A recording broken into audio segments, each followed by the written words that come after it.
So after you have updated and erased the iPad, then we want to clean the iPad. So you can use Lysol, Clorox, any disinfecting wipe. And you're just going to want to take one wipe. You want to wipe down the inside cover of the iPad. You want to wipe down the screen.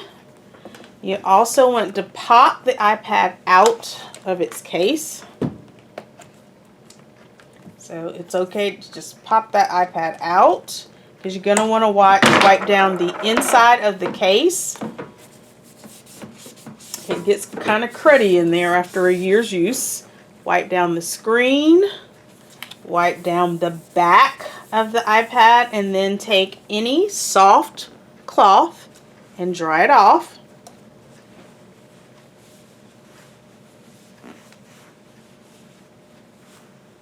And it's erased, so wiping it down and whatever comes up, it's alright. Just hit the home button to get back to that original screen.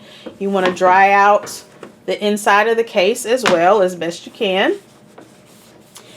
The name tag that's inside the case, please do not throw that away. I would like to have that taped with one piece of Scotch tape to the back of the iPad case, because I still need to know whose iPad it is that I'm checking in. But please don't use two pieces of tape to secure it, because then I have to scrape that bottom piece off to get it off. If it's just one piece, it will peel off very easily, but I can still see whose iPad I'm checking back in.